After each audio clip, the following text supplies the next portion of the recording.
नमस्कार दोस्तों, इंतजार आपका ऐप समाप्त हुआ। So let's start the story guys. I will destroy you _ Anamika. अब आगे। अनामिका और राजेंद्र जी बिल्कुल आमने सामने थे। फोन अब भी उसके हाथ में था। राजेंद्र जी एकटक अनामिका का चेहरा देख रहे थे। वो कुछ कहना कहते थे, लेकिन क्या कहे अंडरस्को समझ ही नहीं आ रहा था। सब जैसे गले तक आकर रुक गए हो। हल्की घबराहट, हल्की बेचैनी के साथ वो सामने खड़ी लड़की जो उनकी खुद के बेटी थी उसे बस निहारे जा रहे थे। कहने को तो वो अपनी बेटी के सामने एक तरह से बहुत नजदीक खड़े थे, लेकिन उनके बीच अंडरस्को की ये दूरी इतनी ज्यादा और गहरी हो गई थी, जिनका एहसास उन्हें होकर भी नहीं था। वही राजेंद्र जी को अपने रास्ते के बीच खड़ा देखकर अनामिका के भाव सर्द हो गए। तभी फोन के दूसरे तरफ से अशोक जी ने कहा, प्रिंसेस तुम सुन रही हो ना अंडरस्को? कुछ बोलो भी। क्या तुम थक गए हो अंडरस्को? ऐसे ही अशोक जी एक के बाद एक सवाल अनामिका से पूछने लगे, क्योंकि अनामिका बोलते बोलते एकदम से चुप हो गए थी। उन्हें लगा शायद अनामिका थक गए हैं। अनामिका की ये नजरें अब भी सामने राजेंद्र जी पर टिकी थी कि तभी अंडरस्को डैड अनामिका ने हल्के से कहा। वही डैड ये शब्द सुनकर राजेंद्र जी की आंखें फैल गई, जैसे पता नहीं उन्होंने क्या ही सुन लिया हो। दिल की रफ्तार जैसे हल्की सी तेज हो गई। सीने पर जो एक भारीपन था वो जैसे हवा हो गया हो। वो बस हैरानी और खुशी भरी नजरों से सीधे अनामिका को देखने लगे। अनामिका के मुंह से अपने लिए डैड सुनकर उन्हें अजीब सी खुशी महसूस हो रही थी। गला भर आया। वो अपनी बेटी को बस कसकर गले लगाना चाहते हैं। उन्होंने बिना देर किए एक कदम खुशी से आगे बढ़ाया ही था अंडरस्को के तभी अनामिका की आगे की बात सुन उनका दिल धकसा रह गया। ऊपर उठे हाथ अपने जगह पर ही रुक गए अंडरस्को, क्योंकि अंडरस्को अनामिका ने अपने सामने खड़े राजेंद्र जी को पूरी तरह इग्नोर करते हुए फोन पर अशोक जी से नर्म आवाज में कहा, मैं यही हूँ डैड, और अब आप भी आराम करिए। हूँ आप जानते हैं न, मुझे आपकी हेल्थ को लेकर कोई लापरवाही बर्दाश्त नहीं है। अनामिका से नर्म लेकिन थोड़े स्ट्रिक्ट टोन में कहा, जिसे सुनकर अशोक का मुंह बन गया। ये लड़की उनकी बेटी है या उनकी टीचर? जब देखो उसे दांतते रहती हैं। लेकिन उन्होंने ज्यादा कुछ नहीं कहा और अपनी बेटी के बात मान ही लिए, क्योंकि वो जानते थे कि ये अनामिका को उनकी बहुत फिक्र है। वो उनसे बहुत प्यार करती हैं, जो उसके एक्शन से ही पता चलता है। इसके लिए शब्दों की ये जरूरत नहीं है। इसलिए उन्होंने फाइनली कहा, ऑफ प्रिंसेस अपना ध्यान रखना, ठीक है? ठीक है, गुड नाइट बच्चा। अनामिका ने भी धीरे से कहा, गुड नाइट डैड। रात का समय था, इसलिए फोन के दूसरे तरफ से अशोक जी की आवाज साफ सुनाई दे रही थी। वही सामने खड़ा राजेंद्र की आंखें चौड़ी हो गई। उनका दिल दिमाग जैसे ब्लैंक हो गया हो। उनकी बेटी किसे अपना डैड कहकर बुला रही है। वो तो वही खड़े हैं, और उन्होंने अभी तक उसे इतना सॉफ्टली और प्यार से किसी से बात करते हुए नहीं सुना था, जैसे वो फोन पर मौजूद इंसान से बात कर रही थी। उनके दिल में एक दर्द सा उठा, अपनी बेटी के मुंह से किसी और के लिए डैड सुनकर। उनके दिमाग में बहुत सारे ख्याल उमड़ आए। वो बस अपनी जगह पर बुत बने खड़े रहे। उन्हें हल्का गुस्सा आने लगा, ऐसे कैसे वो किसी और को अपना डैड बोल सकती है। वही अनामिका ने फोन अपने जीन्स के पॉकेट में रखा और राजेंद्र जी के तरफ बिना देखे बिना ध्यान दिए जाने लगी। वो उन्हें क्रॉस करके अभी 2 ही कदम आगे बढ़ी ही थी कि तभी उसे राजेंद्र जी की आवाज आई। उन्होंने जितना हो सके शांत रखते हुए अनामिका से थोड़े गुस्से और जलन दर्द के मिले जुले भाव से कहा, तुम ऐसे कैसे किसी को अपना डैड बोल सकती हो? क्या तुम भूल गए हो कि ये तुम्हारा बाप मैं हूं, कोई और नहीं? वही उनकी बात सुन अनामिका अपनी जगह पर रुकिए और कुछ पल खामोशी से एकटक सामने खड़े इंसान को अजीब से नजरों से देखने लगी, जो खुद को उसका डैड कह रहा था। उसने हल्के सार्काज़्म के साथ कहा, ओहे अंडरस्को रियली मिस्टर राठौर, किसने कह दिया कि आप मेरे डैड हैं अंडरस्को? हूँ लगता है आपकी यादाश्त चली गई है मिस्टर राठौर। मुझे जन्म देने वाला बाप कब कर मर गया था, जब उसने एक कचरे को मेरी जगह दी थी। उसने कड़वे लफ्जों में कहा, जिसे सुनकर राजेंद्र जी को अजीब सा दर्द हुआ और गुस्सा भी आया। ये तुम क्या बोल रही हो? अंडरस्को princess AAA अंडरस्को mister Rathore correction अंडरस्को। खबरदार जो आइंदा मेरे लिए इन शब्दों को अपनी जुबान पर भी लाया तो, वरना अंजाम आपकी सोच से भी बदतर होंगे।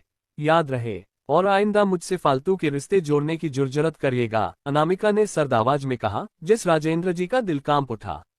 अनामिका उन्हें बिना देखे मुड़ी और अंदर की तरफ अपने कदम मोड़ दी, लेकिन आगे जाकर वो 2 पल रुकी अंडरस्को और फिर बिना मुड़े गहरी और ठंडी आवाज में कहा, don't make to repeat myself. कहकर वो अंदर की तरफ चली गई। वही राजेंद्र जी उसकी जाती हुए पीठ को देखने लगे। उसकी एक एक बात उनके कानों में गुंजने लगी। उन्होंने कसकर अपनी आंखें बंद कर ली। उन्होंने सीढ़ियों की ये तरफ देखा, जहां अब कोई नहीं था।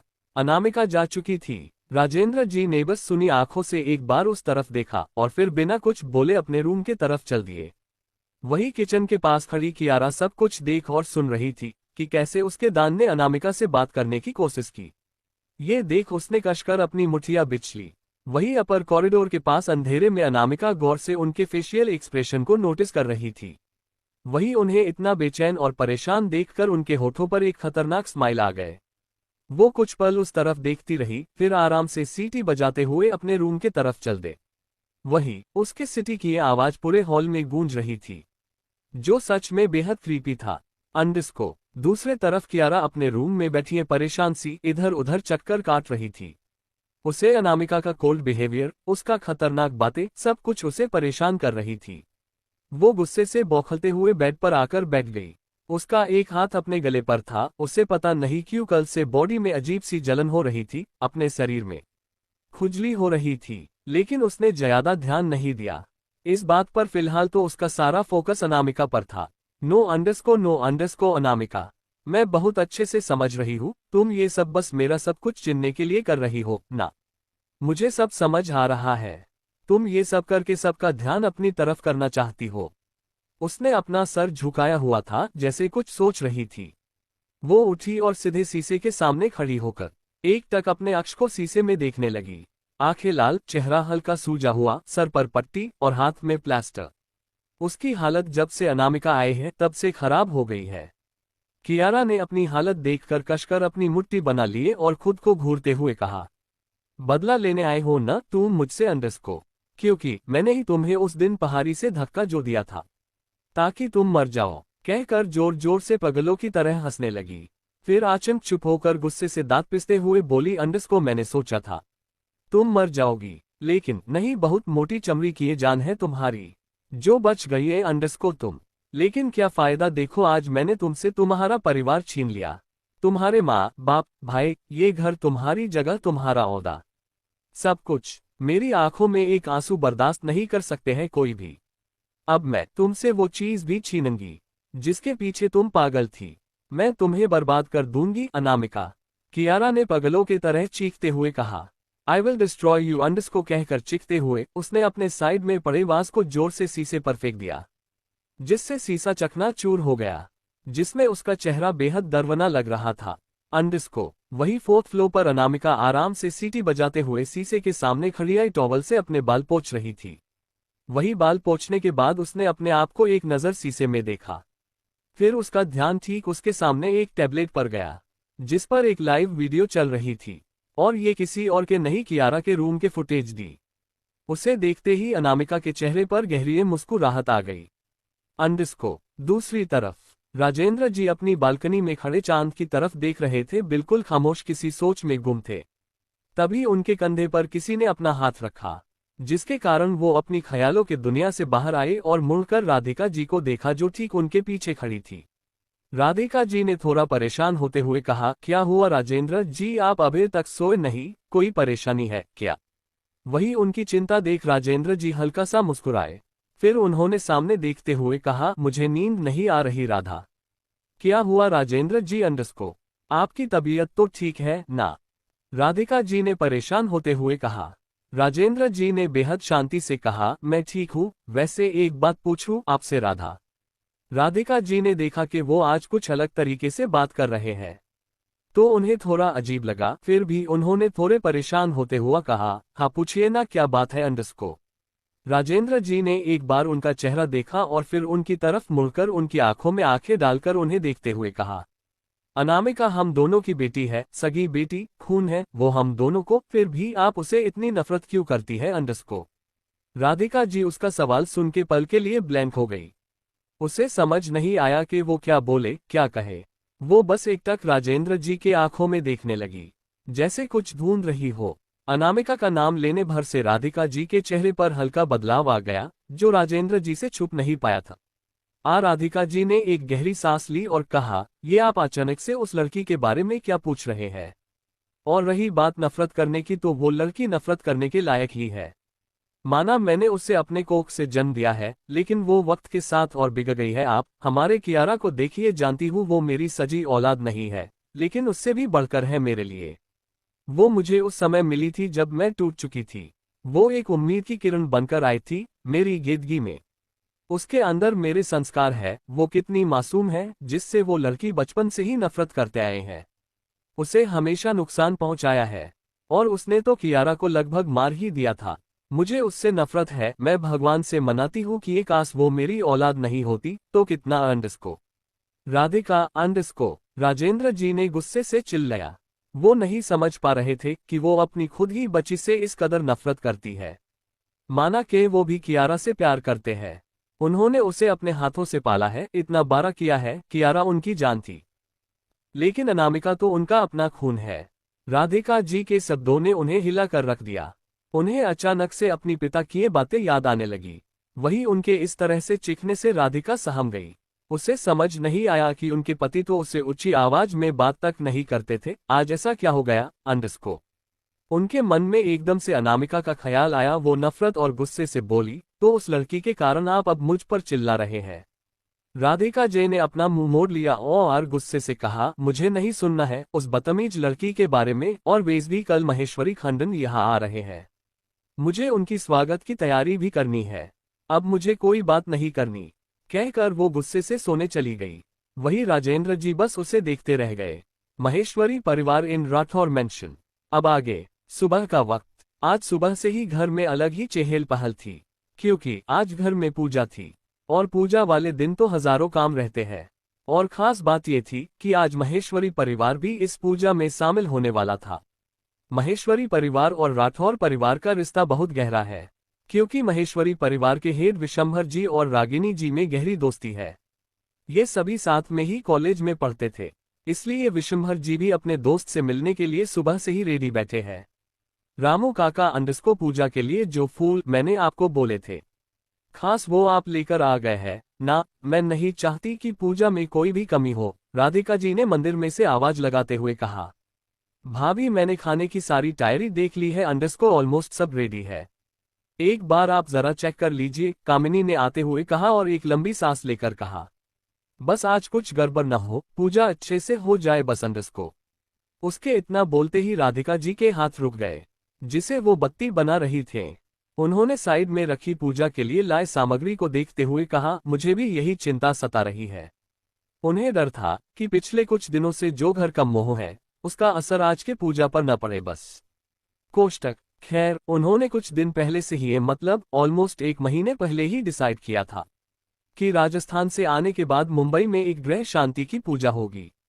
इसके साथ एक और भी खास रीजन था, जिसके लिए पंडित जी ने बोला था आज का मुहूर्त शुभ रहेगा। खैर, उन्होंने कामिनी की तरफ देखते हुए चिंता से पूछा, सोनाली कैसे है अभी? उनका सवाल सुन कामिनी एक पल के लिए चुप रही और कल ही उसकी हालत के बारे में सोचने लगी। कल अनामिका के जाने के बाद तुरंत डॉक्टर ने आकर उसका चेकअप किया था। हल्की उसके 2 दांत टूट गए थे, तो सुजान तो आना तय था।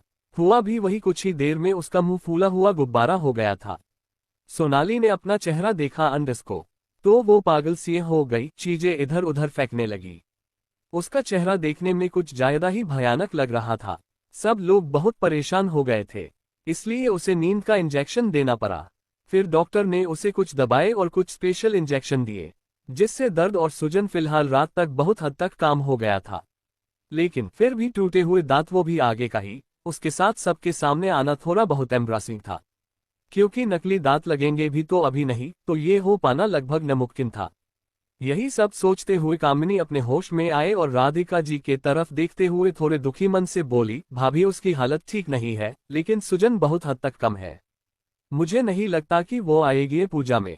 राधिका जी ने भी कुछ नहीं बोला। अनामिका ने जो उसकी यानी सोनाली की हालत की थी, वो उनकी नाजुक फूल जैसे बेटियों के लिए फिलहाल लेवल अप वाली सिचुएशन थे। उसके बाद वो और कामिनी बाकी कामों को देखने लगी। महेश्वरी परिवार आते ही होंगे, वैसे भी उनका घर ज्यादा दूर नहीं था, बस कुछ ही दूरी पर था, क्योंकि बीते कुछ सालों से वे लोग अब्रॉड में रहते थे। कल ही इंडिया आए। जो फिलहाल मेंटेनेंस में था। उनका घर तो ये सब फिलहाल कुछ दिन यही रुकने वाले थे। वहीं ऊपर कियारा के रूम में कियारा शीशे के सामने खड़ी खुद को ऊपर से नीचे तक देख रही थी। उसने अपने सर पर लगी पट्टी हटा दी और एक बैंडेज लगा दिया था। उसने रेड कलर का एक अनारकली सूट पहना था और उसमें हल्का मेकअप किया था जिसे उसकी फेक मासूमियत निखर कर सामने आई। अगर कोई उसे बिना जाने देखता तो यही कहता कि ये लड़की सच में कितनी मासूम और प्यारी है। और कियारा फिलहाल आज अपनी इमेज को तो बिल्कुल खराब नहीं करना चाहती थी। उसने ऊपर से नीचे तक एक बार खुद को देखा और अपनी एक लट को अपनी उंगली से घुमाते हुए तिरछा मुस्कुराते हुए बोली, परफेक्ट अंडर्सको हम अंडर्सको सच में बहुत खूबसूरत हूं मैं और हद से ज्यादा मासूम कहकर इतराते हुए खुद के बाल संवरने लगी। फिर उसकी नजर अचानक से अपने हाथ पर टिक गई जिस पर अब भी प्लास्टर चढ़ा हुआ था। उसने कसकर अपने मुठिया भींच लिए और उसका चेहरे के एक्सप्रेशन अब बिल्कुल भूत जैसे हो गया। अभी मासूमियत अभी चुड़ैल वाली कॉम्बिनेशन। उसने दांत पिसते हुए कहा, अनामिक अंडर्सको। फिर एकदम से उसने अपने एक्सप्रेशन बेचारी वाले एक्सप्रेशन बनाते हुए कहा, मेरी प्यारी दीदी ने मेरी यह हालत की है। और सर झुका लिया। उसके चेहरे बार अजीब सी मुस्कान आ गए, जैसे उसके जहरीले दिमाग के कुछ जहरीला चल रहा हो। अंडर्सको दूसरे तरफ उसी फ्लो के एक कमरे में यानी सोनाली के कमरे में सोनाली बेड पर बैठी थी। उसने सुबह से अपना चेहरा नहीं देखा था। उसे बहुत डर लग रहा था अपना ही चेहरा देखने में। वो हिम्मत से उठी और सीधा मिरर के सामने के कपड़े से ढका था, जो उसने ही किया था। उसने अपना गला तर किया और वो पर्दा हटाया और एकदम से अपनी आंखें सामने अपने चेहरे पर टिकाए और इसी के साथ उसकी चीख निकल गई। और जैसे ही वो चीखी सामने के उसके दो दांत जो टूट गए थे वो काली खिड़की की तरह खुल गए। चेहरे पर सूजन अब भी था और अनामिका के पांचों उंगलियों के निशान अब भी साफ उसके गालों पर छपे थे। बड़ा ही अजीब लग रही थी और उसका चेहरा जोकर जैसा। वो तुरंत मुंह छुपाकर रोने लगी। उसे बहुत गुस्सा आ रहा था अनामिका पर, लेकिन आज पूजा में नीचे तो उसे जाना ही था किसी खास वजह से। उसने कुछ सोचा और सीधे वॉशरूम में चली गई। अंडर्सको नीचे लिविंग हॉल में सारी तैयारी हो चुके थे। कियारा भी नीचे एक अच्छे बेटी की तरफ कामों में राधिका जी का हाथ बता रही थी, लेकिन उसकी नजरें बाहर ही गेट पर टिकी थी। वहीं हाल में दादाजी और दादी में सोफे पर बैठे थे। राघव हिलहाल अपने रूम में नहीं था और राजेंद्र जी स्टडी रूम में रंजीत जी में साथ थे। वो कुछ ऑफिस का काम कर रहे थे। अंडर्सको तभी बाहर से गाड़ियों के रुकने की आवाज आई। कियारा के चेहरे पर अलग ही चमक आ गई, जिसे राधिका जी ने बखूबी देख लिया था। उनके होठों पर मुस्कुराहट आ गई। सभी लोग बाहर चले गए। वहीं बाहर एक साथ 6-7 गाड़ियां आकर एक के बाद एक रुकी। विशंभर जी और रागिनी जी दोनों बाहर आ गए थे। वहीं पीछे बालिकास से एक के बाद एक हेटेटे कट्टे गार्ड्स बाहर आए, जो नॉर्मल गार्ड्स तो बिल्कुल नहीं थे, स्पेशल ट्रेनेड गार्ड्स थे। एक गार्ड्स ने सामने वाले कार का दरवाजा खोला। इसी के साथ अंदर से एक बुजुर्ग इंसान बाहर आए। उनके चाल में एक अलग ही रोब था। उन्होंने बड़े सलीके के साथ अपना हाथ का की तरफ बढ़ाया। तभी अंदर से एक हाथ ने उनके हाथ को थामा और एक बुजुर्ग औरत बड़े रौब से बाहर आए। वही विश्वभर जी को सामने खड़े देखकर उस बुजुर्ग इंसान की आंखों में एक चमक आ गई। अरे बुड्ढे कैसा है तू अंडर्सको। वो आगे बढ़कर एकदम से उनके गले लग गए। वही उनकी पत्नी भी रागिनी जी के गले लग गई। तो ये है आनंद महेश्वरी और उनकी धर्मपत्नी अंगिका आनंद महेश्वरी। विश्वभर जी और आनंद जी दोनों पक्के दोस्त हैं और इनके साथ इनकी पत्नियां भी। वही उन दोनों को ऐसे देखकर सभी मुस्कुरा उठे। वही दूसरी कार से एक मिडिल एज की औरत और उनके साथ एक आदमी बाहर आए। उस औरत को देखकर राधिका जी के चेहरे पर बड़ी सी मुस्कुराहट आ गई। वो तुरंत आगे बढ़कर उनके गले लग गए। तो ये दोनों हैं सार्थक महेश्वरी और उनकी धर्मपत्नी शालिनी महेश्वरी। आनंद और अंगिका महेश्वरी के बड़े बेटे। शालिनी और राधिका दोनों बहुत अच्छे कॉलेज से दोस्त हैं। वही राजेंद्र जी भी आ चुके थे। अब मूड हो या न हो, अगर घर में मेहमान आए हैं तो फिर प्रेजेंट रहना जरूरी होता है। और महेश्वरी परिवार तो उनके परिवार के बेहद करीब थे और दोनों परिवार तो बचपन से ही एक साथ है। तीसरे कार से भी एक औरत और एक आदमी बाहर आए। ये थे संगम महेश्वरी और उनकी पत्नी मोहिनी संगम महेश्वरी। ये आनंद और अंगिका के दूसरे बेटे हैं। संगम और मोहिनी दोनों मुस्कुराते हुए आगे बढ़े और कामिनी और रंजीत जी के गले लग गए। फिर बाकी सब से मिलने लगे। वही को चौथी कार से दो लड़कों के साथ एक लड़की बाहर आए। आज पूजा होने के कारण सब ने ट्रेडिशनल वेयर किया था। तो ये है महेश्वरी परिवार के बच्चे, उनकी यंग जनरेशन। स्वारांश महेश्वरी, आर्यांश महेश्वरी, और वो लड़की जो 20 साल की थी वो थी ऋतिका महेश्वरी। स्वारांश और ऋतिका सार्थक जी के बेटे थे। इनका एक और बड़ा बेटा था उसके बाद ये दोनों। वही आर्यांश संयम और मोहिनी के एक लौते बेटे हैं। ऋतिका और कियारा फ्रेंड्स थे। दोनों साथ ही कॉलेज में पढ़ते थे। थोड़ी बातों के साथ सभी लोग अंदर आए और हाल में बैठ गए। तभी कियारा जल्दी से सबके पास आए। उसकी नजरें किसी को ढूंढ रही थी जो वहां फिलहाल नहीं था, लेकिन फिर उसने जल्दी से सबके पांव छूकर आशीर्वाद लिया। उसके इस जेस्चर से सभी बहुत खुश हो गए। तभी सभी ने उसे गौर से देखा। वही शालिनी जी ने पूछा, ये तुम्हारे हाथ को क्या हो गया है कियारा बेटा? वही उसका सवाल सुन राठौरस के चेहरे पर परेशानी उभर आई। रक्तांश महेश्वरी ____। अब आगे _ पूरा महेश्वरी परिवार लिविंग हॉल में बैठा था। वही शालिनी जी का सवाल सुनकर राठौर परिवार के चेहरे के भाव हल्के बिगड़ गए थी। क्या कहे _ क्या नहीं _ किसी को समझ नहीं आया। तभी रागिनी दादी जी ने टेढ़ी नजरों से कियारा को देखते हुए कहा, शायद कुछ बुरे कर्म किए होंगे _ जिसका फल मिला है।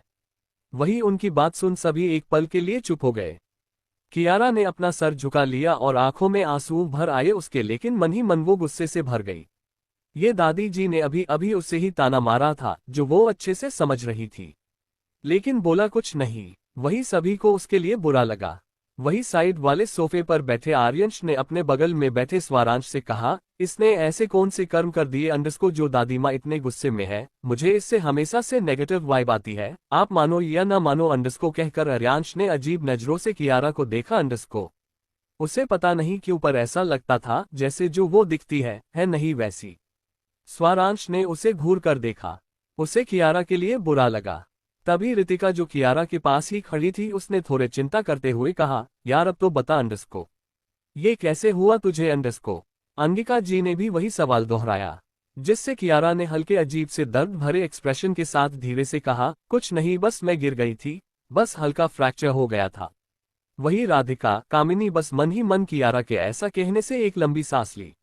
नहीं तो वे क्या ही जवाब देते पता नहीं _ तभी _ सिद्धियों की तरफ देखते हुए ऋतिका ने चौंक कर कहा, सोना दी, ये क्या, और इतनी गर्मी में मास्क क्या पहना है? ऋतिका ने थोड़े तेज आवाज में कहा, जिससे अब सभी का ध्यान सिद्धियों पर से आती हुए सोनाली पर पड़ा।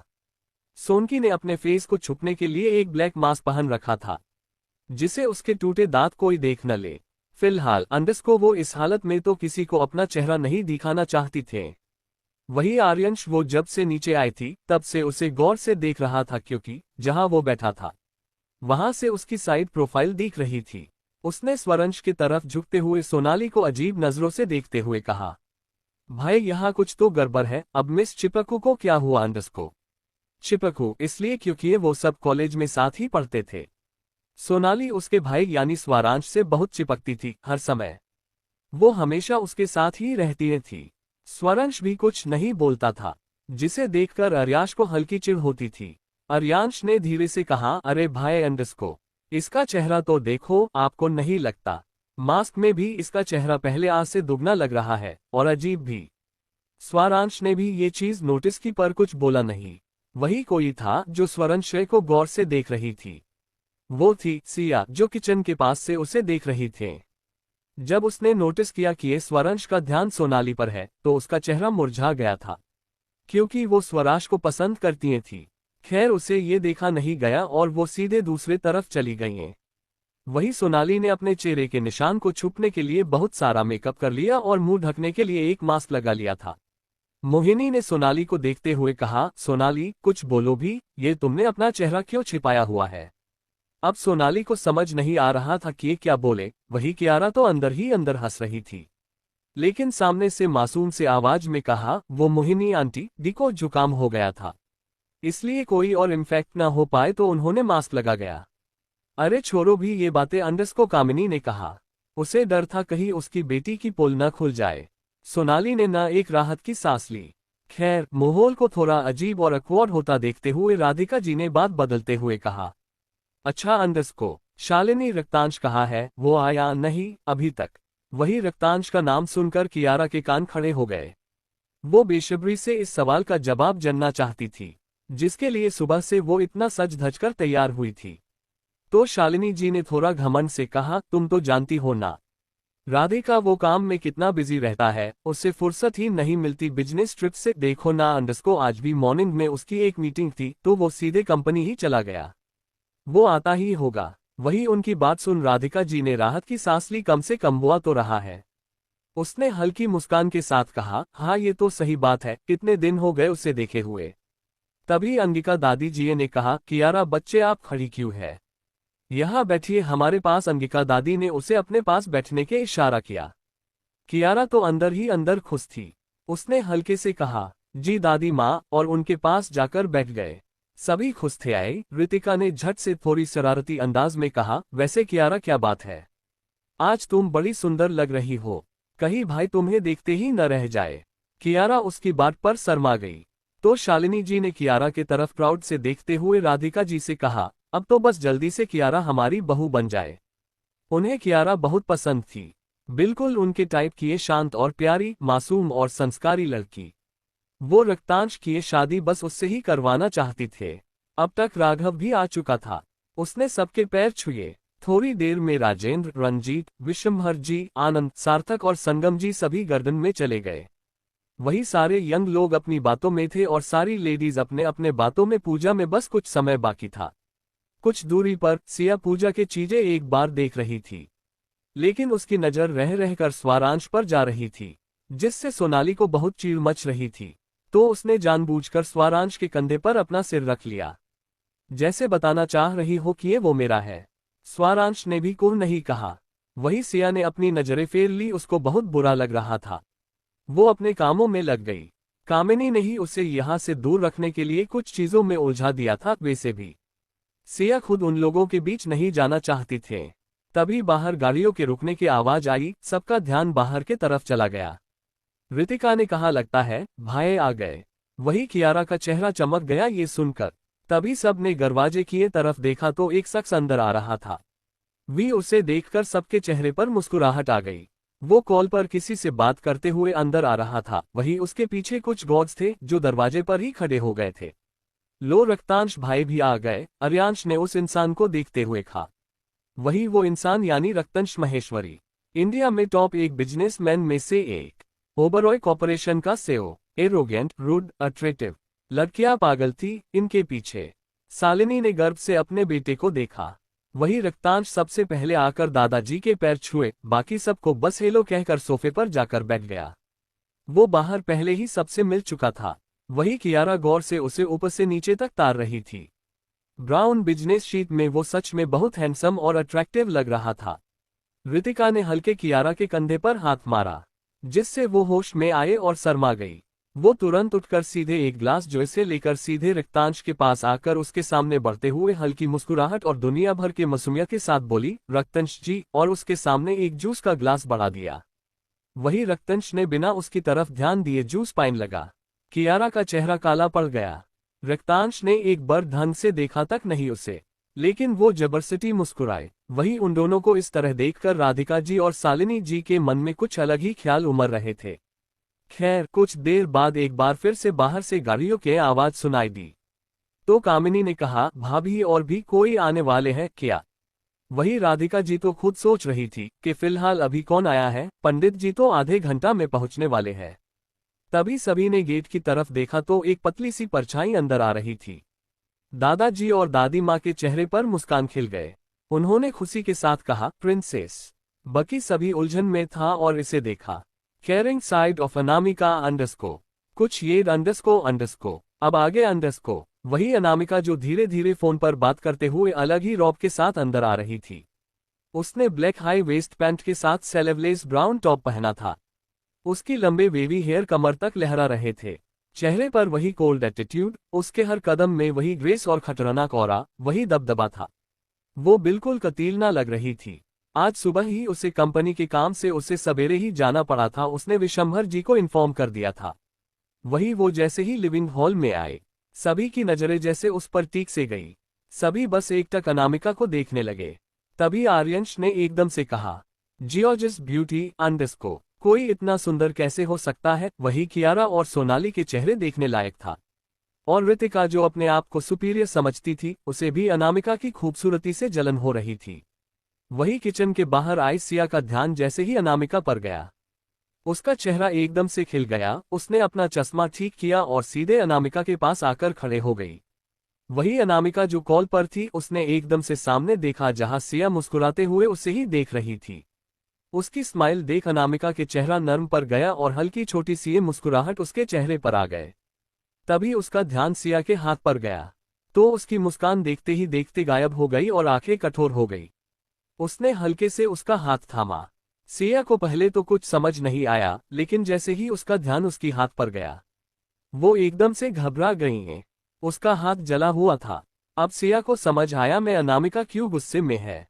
वो घबराते हुए बोली, अनु बस थोड़ा सा अंडरस्को। अनामिका ने एक गहरी नजर से उसे देखा, जिसे वो बिल्कुल चुप हो गई। अंडरस्को, उसने हॉल में से ही थोड़ी तेज आवाज में कहा, रामू काका अंडरस्को। वही रामू काका जो जूस का ग्लास लिए खड़े थे, सबके पास एकदम से अनामिका के आवाज सुनकर कांप गए और जल्दी से हड़बड़ाते हुए तुरंत अनामिका के सामने खड़े होकर कहा, जी अनामिका बिटिया। वही अनामिका ने उन्हें घूरते हुए कहा, क्या घर के सभी नौकर मर गए हैं या सभी को मुफ्त किए रोटी तोड़ने की आदत हो गई है। रामू काका ने घबराते हुए कहा, क्या हुआ बिटिया।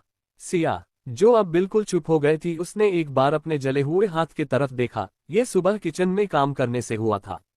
असल में कामिनी ने उसे ही डिशेस बनाना को कहा था, खुद कुछ नहीं किया था। इतने नौकर होने के बाद भी सिया को सारा काम करना पड़ा। वही काम कर रहे एक मेड ने जानबूझकर धीरे से सिया को हल्का धक्का दिया था, जिसे गर्म तेल उसके हाथ पर छलक गया और उसके हाथ जल गए थे। लेकिन उस समय उसने ज्यादा ध्यान नहीं दिया, ना कुछ बोला उसे। अब तक दादाजी और दादी माँ हॉल में आ गई थी। उन्होंने आते के साथ पूछा, अंडरस्को क्या हुआ प्रिंसेस। लेकिन अनामिका ने फिलहाल कोई जवाब नहीं दिया और सीधे सिया का हाथ पकड़ते हुए वहीं रखे एक सोफे पर बैठा दिया। वही सिया एक तक अनामिका को देख रही थी।